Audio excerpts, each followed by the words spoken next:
শাহ নিয়ামতুল্লাহ রহিমাহুল্লাহর একটি কবিতা নিয়ে বর্তমানে ইন্টারনেটে খুব আলোচনা চলছে। কবিতাটির মধ্যে এমন বিশেষ কিছু ভবিষ্যৎবাণী রয়েছে আমাদের বাংলাদেশ, শেষ জামানা এবং গাজওয়ায়ে হিন্দ সম্পর্কে, যে বিষয়ে কয়েকদিন আগেও মানুষ ধারণা রাখত না, তাদেরকেও অবাক করে দিয়েছে। তো বিষয়টি আসলে কি, আবারও একটু আমরা রিভাইজ করব এবং বোঝার চেষ্টা করব। শাহ নিয়ামতুল্লাহ রহমতুল্লাহি আলাইহি মূলত একজন সুফি আলেম ছিলেন। তিনি 1330 খ্রিস্টাব্দ বা 731 হিজরিতে পার্সিয়ান সাম্রাজ্যের আলেপ্পো শহরে জন্মগ্রহণ করেন। ইসলামের দাওয়াত পুরো বিশ্বে ছড়িয়ে দেওয়ার বিষয়টি পারিবারিকভাবেই ওনাদের মধ্যে ছিল। ওনার নিজের বাবাও একজন সুফি আলেম ছিলেন এবং আমরা এটি ভালো করেই জানি যে এই সুফি আলেমরাই ইসলামিক জ্ঞান আমাদের ভারত উপমহাদেশে নিয়ে এসেছিলেন। তো তিনিও তাদের মধ্যে একজন ছিলেন যিনি ইন্ডিয়ান সাবকন্টিনেন্টে মাইগ্রেট করেছিলেন, ইসলামের দাওয়াত নিয়ে এসেছিলেন, তাও প্রি মুঘল এরা বা মুঘল সাম্রাজ্যেরও আগের সময়। আপনারা ওনার মাজার এখনও বাংলাদেশের ঢাকায় দেখতে পাবেন, অর্থাৎ মৃত্যুর পর ওনাকে ঢাকাতেই দাফন করা হয়েছিল। বলা হয় শাহ নিয়ামতুল্লাহ তৎকালীন সুফি মাস্টার এবং আতরুল গাজীর ওস্তাদ ইবনে আরাবি রহিমাহুল্লাহর অনুসারী ছিলেন, অর্থাৎ ইবনে আরাবির থেকে খুব বেশি ইন্সপায়ার্ড ছিলেন তিনি। সুফি বা মিস্টিক যাদেরকে বলা হয় তাদের আসলে বিশেষত্ব কি? নিজেদের অন্তরের পরিশুদ্ধি, পিউরিফিকেশন, যেটিকে ইসলামিক পরিভাষায় তাসাউফ বলা হয়, এবং সৃষ্টিকর্তার নৈকট্য লাভের বিষয়টিকে অগ্রাধিকার দেয়া।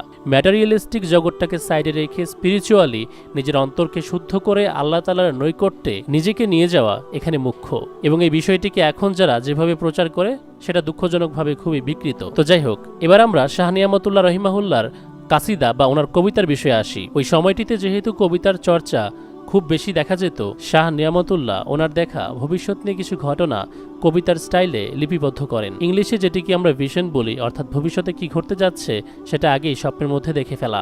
চলুন দেখি কি ছিল ওনার কবিতায়। প্রথমে দেখব ইতিমধ্যে যা ঘটে গেছে, পশ্চাতে রেখে এই ভারতের অতীত কাহিনী যত, আগামী দিনের সংবাদ কিছু বলে যাই অবিরত।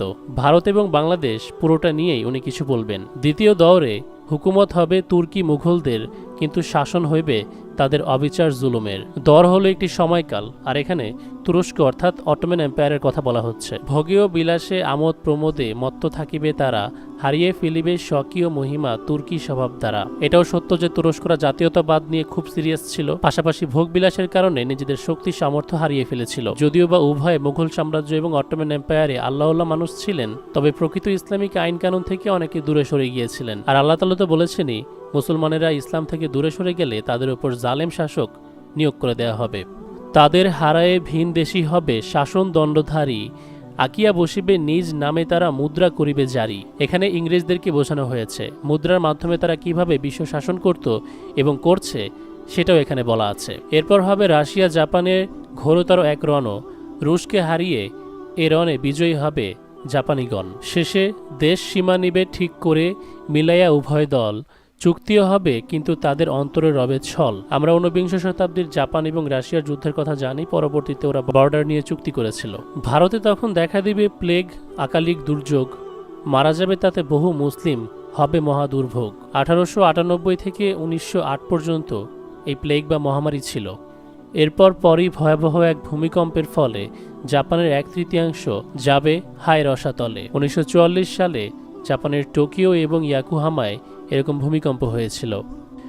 পশ্চিমে 4 সাল ব্যাপী ঘোরতর মহারণ, প্রতারণা বলে হারাবে এ রণে জিমকে আলিফগণ। এখানে জিম দিয়ে জার্মানি এবং আলিফ দিয়ে ইংল্যান্ড বোঝানো হয়েছে, যে জার্মানি হেরেছিল ইংল্যান্ডের জোটের কাছে প্রথম বিশ্বযুদ্ধে 4 বছরের ব্যবধানে।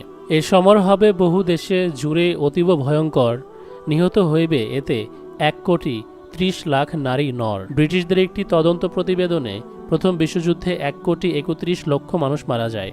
আচ্ছা চলুন, এ তো গেল প্রথম বিশ্বযুদ্ধের কথা। পরবর্তীতে আরও বলা আছে যে জিম এবং আলিফের মধ্যে বারবার যুদ্ধ চলতে থাকবে। চীন জাপানের মধ্যে খ্রিস্টান নাসারা তাদের সাঙ্গপাঙ্গ নিয়ে যুদ্ধে লিপ্ত থাকবে। এভাবেই দ্বিতীয় বিশ্বযুদ্ধ সংগঠিত হবে। এরপর বিজ্ঞানীরা আধুনিক অস্ত্র তৈরি করবে, যেমন পারমাণবিক। আলিফের পরে দ্বিতীয় আরেকটি আলিফ আসবে, অর্থাৎ আমেরিকা। দ্বিতীয় বিশ্বযুদ্ধ হবে। দ্বিতীয় বিশ্বযুদ্ধেও অগণিত মানুষ মারা যাবে এবং তার সংখ্যা ছিল 6 কোটি। আমি আসলে একটু ফাস্ট ফরওয়ার্ড করছি।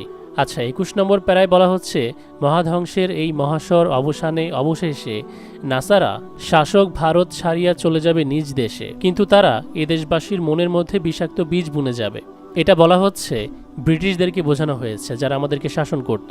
তারা আমাদেরকে ছেড়ে চলে গেলেও আমাদের মনের মধ্যে বীজ বপন করে গেছে। এরপর বলা হচ্ছে ভারত ভাঙিয়া হবে দুভাগ, সঠতায় নেতাদের মহা দুর্যোগে দুর্দশা হবে দুদেশেরই মানুষের। 47 সনে দুভাগ হয়ে গিয়েছিল ভারত এবং ভারত বেশিরভাগ অঞ্চল পেয়েছিল। মুকুটবিহীন নাদান বাদশাহ পাইবে শাসনভার, কানুন ও তার ফরমান হবে আজে বাজে এক ছাড়। মুকুটবিহীন শাসক মানে গণতন্ত্রের শাসক এবং স্বৈর শাসক, যার ফরমান হবে আজে বাজে। এটা অনেকে এইভাবেই ব্যাখ্যা করেছে। আমরা আরও সামনে 39 নম্বর প্যারায় চলে যাব।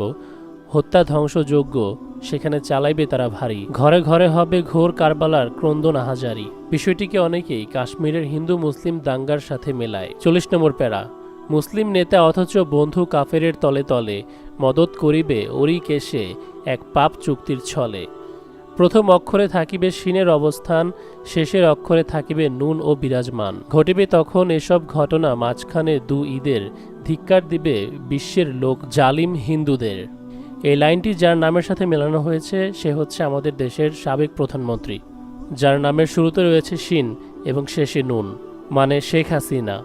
তলে তলে যে হিন্দুরা তাকে দিয়ে আমাদের উপর জুলুম করেছে, তাই লোকেরা ওদের এখন ধিক্কার দিচ্ছে। এটাই হচ্ছে শেখ হাসিনা, যে নিজেকে মুসলিম দাবি করে তলে তলে হিন্দুদেরকে সাহায্য করেছে, হিন্দুদের সাথে যোগ দিয়ে মুসলিমদেরকে মেরেছে। 42 নম্বরে বলা হচ্ছে মুহররম মাসে হাতিয়ার হাতে পাইবে মুমিনগণ, ঝনার বেগে করিবে তাহারা পাল্টা আক্রমণ।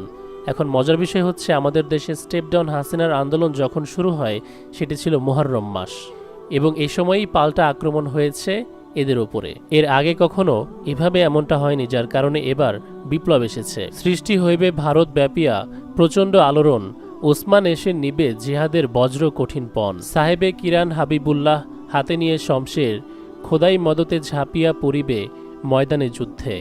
অর্থাৎ বিপ্লবের পরপরই ভারতের সঙ্গে মুসলমানরা যুদ্ধ করবে এরকম কোনো ইঙ্গিত দেয়া হচ্ছে এখানে। যারা যুদ্ধ করবে তারা মুসলমানদের সেনাপতি হবে। কাঁপিবে মেদিনী সীমান্ত বীর গাজীদের পদভারে, ভারতের পানে আগাইবে তারা মহারণ হুঙ্কারে। আক্রমণকারীরা ভারত উপমহাদেশের হিন্দু দখলকৃত এলাকার বাইরে থাকবে এবং হিন্দু দখলকৃত এলাকা দখল করতে হুঙ্কার দিয়ে এগিয়ে যাবে। বলা হয় এখানে এটাই বোঝানো হয়েছে। পঙ্গপালের মতো ধেয়ে এসে এসব গাজিয়ে দিন, যুদ্ধে জিতিয়া বিজয় ঝান্ডা করিবে উড্ডীন। মিলে একসাথে দক্ষিণী ফৌজ ইরানি ও আফগান, বিজয় করিয়া কবজায় পুরা আনিবে হিন্দুস্তান। কবিতায় থাকা এই অংশগুলো মানুষদেরকে গাজওয়ায়ে হিন্দের ভবিষ্যৎবাণীর কথা স্মরণ করায়। এবার এই বিষয়ে আমি নিজস্ব কিছু মতামত রাখব। এখানে যতগুলো লাইন বাংলা অনুবাদ করে আনা হয়েছে তার সবই কি শাহ নিয়ামতুল্লাহ রহিমাহুল্লাহর? আমরা এমনও তথ্য পেয়েছি যে যুগে যুগে মানুষ নিজে কবিতা লিখে তা শাহ নিয়ামতুল্লাহর নামে চালিয়ে দিয়েছে। প্রথম খটকা লাগার মতো বিষয় হলো চীন, জাপান, রাশিয়ার মতো নামগুলো সরাসরি উল্লেখ থাকা, যখন কিনা শাহ নিয়ামতুল্লাহর সময়ে এই দেশগুলোর নাম এগুলো ছিলই না। ফর এক্সাম্পল জাপান, যা শাহ নিয়ামতুল্লাহর মৃত্যুর প্রায় 200 বছর পর নামকরণ করা হয়েছিল। একইভাবে চীন ও রাশিয়া 14th 16th সেঞ্চুরিতে এই নামগুলো পেয়েছিল। তাহলে তিনি আগেই কিভাবে এই নামগুলো বলে দিলেন? একইভাবে ইরান ও আফগানিস্তান, যখন কিনা ওনার সময় জায়গাগুলোর নাম ছিল পার্সিয়ান এম্পায়ার। অনেকেই বলবে যে মুবাশশিরাত বা আল্লাহ তাআলার দেখানো সত্য স্বপ্নের মাঝে হয়তো তিনি দেখেছেন ভবিষ্যতে জায়গাগুলোর নাম কি হতে চলেছে। তাহলে আমার প্রশ্ন, তিনি বিশ্বের এতগুলো দেশের নাম উল্লেখ করে গেলেন, অথচ জীবনের শেষ পর্যন্ত যেখানে থেকেছেন সেখানকার নামই উল্লেখ করে বলেননি, বরং শুধু ভারতের কথাই বলেছেন, যখন কিনা ওনার স্বপ্নে ডিটেলসে অনেক কিছু ছিল, যেমন শেখ হাসিনার নাম এবং কারা ভারতের হিন্দুত্ববাদীদেরকে পরাস্ত করবে তাদের টাইটেল নেম। আমরা জানি নবীদের স্বপ্ন হয় আল্লাহ তাআলার পক্ষ থেকে ওহী, এবং নবী সাল্লাল্লাহু আলাইহি ওয়াসাল্লাম বলে গেছেন তিনি গত হওয়ার পর মুমিনদের মাঝে ওহীর কিছুটা অংশ থেকে যাবে, অর্থাৎ আল্লাহ তাআলার পক্ষ থেকে সুসংবাদমূলক স্বপ্ন, যেটিকে মুবাশশিরাত বলা হয়।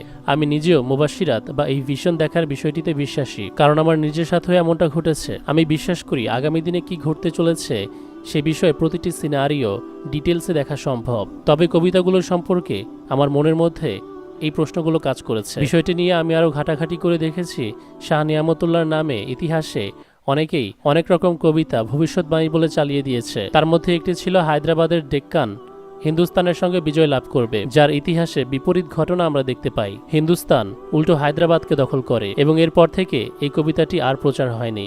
তবে এই 58খানা কবিতার লাইনের 42তম লাইনটি হয়তো একটু হলেও আপনাদের মনে বিশ্বাস তৈরি করতে পারে, যা হাসিনার বিরুদ্ধে যুদ্ধকারীদের ব্যাপারে বলা হয়েছে।